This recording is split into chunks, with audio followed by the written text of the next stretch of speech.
One of the things I'd like to give to our viewers is if they You can have listen to your story, but but follow your instincts. My the big do's and mistake, don'ts. my big mistake starting out was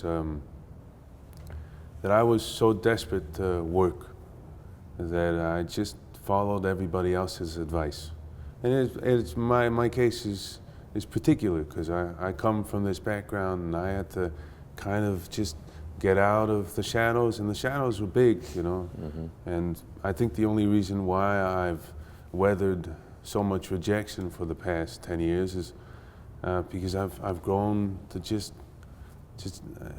to care enough not to care, you know. It's just like when you're holding the door open for somebody. I used to just think, you know, I'm holding the door open for you. Why don't you just say thank you to me? But now I hold the door open and I realize, I know the only reason why I'm doing it is because I want to open the door for you, you know. And so it's I don't.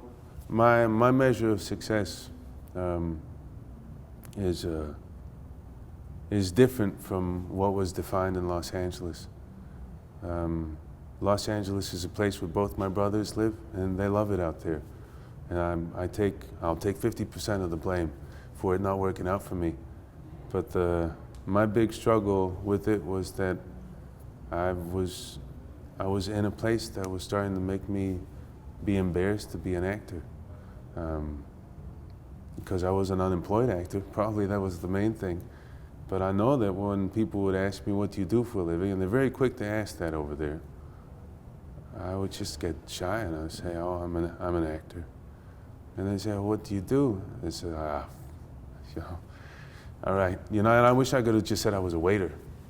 Unfortunately, I come from privilege, so I didn't have to work for the roof that was over my head during those hard years. But yeah, many thanks to my folks who I'm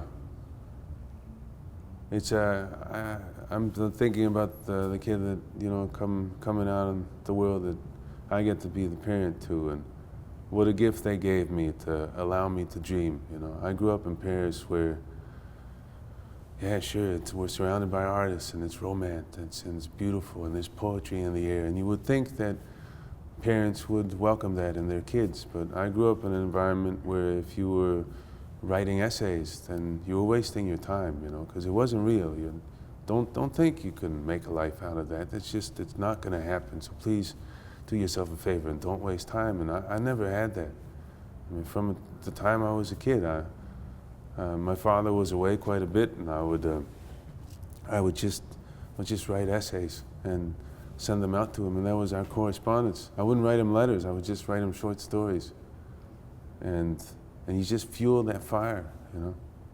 And I think that's the real gift. It starts with the parents, but sometimes you become an artist out of rebellion, and I'm sure that's actually that's probably most cases. Yeah, I don't think of myself as the black sheep in the family, but I am the one, surprisingly, out of the three brothers who's become an actor. I was the most shy of the bunch. My younger brother was a showman, you know. I remember when he was a kid, he's a beautiful, beautiful, beautiful man and a beautiful father, but he got this guitar when he was a kid, and his first reflex was not to try and pick the strings and try and create music, but it was to go and look at himself in the mirror with, you know, being a rock star. Of course, absolutely. Yeah. Absolutely, it's what I do. But so when we saw that, at least when I saw that, I thought, you know, yeah, he's gonna be a movie star, that kid. But I think I weathered all of this because ultimately I've fallen madly in love with this line of work, the opportunity to meet wonderful people, and we only have so many years to live, so may as well surround yourself with enthusiasm and curiosity and challenges, and I'm not saying that this is the line of work that is the answer to all your wishes, but it just happened to be the thing for me. And maybe it was just as simple as my dad doing it, my dad saying that I could do it. But whatever it was that has made me an actor and made me the person I hope I am now. And many thanks to this work, this exercise of just getting to know people.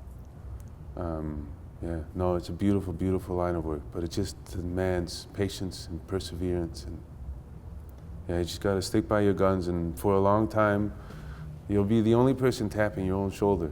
You know, sometimes the taps get a little hard and you get bruises, but you keep tapping. And one of these days, somebody else will tap your shoulder. You know, and Yeah. it's all worth it. Cool. What else is there to do? I think that's a beautiful place to stop. Yeah, You're all very right. poetic when you speak. I appreciate it. Oh, thanks. Yeah, absolutely.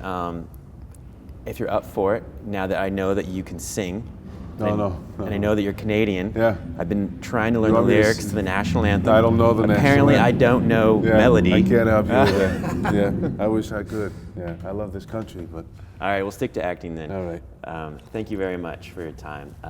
My pleasure. Absolutely. It's Rossif Sutherland here. Oh, you guys are still going? Yeah, Yeah, I'm absolutely. still here. Hey. He's forgotten. He's just having such a good time. Yeah. Thank you so much for spending time with us on Oh, no, Gatekeepers it's here my at Nikki pleasure. Beach My and pleasure, and Spoke all the Club. best. The best to all of you guys.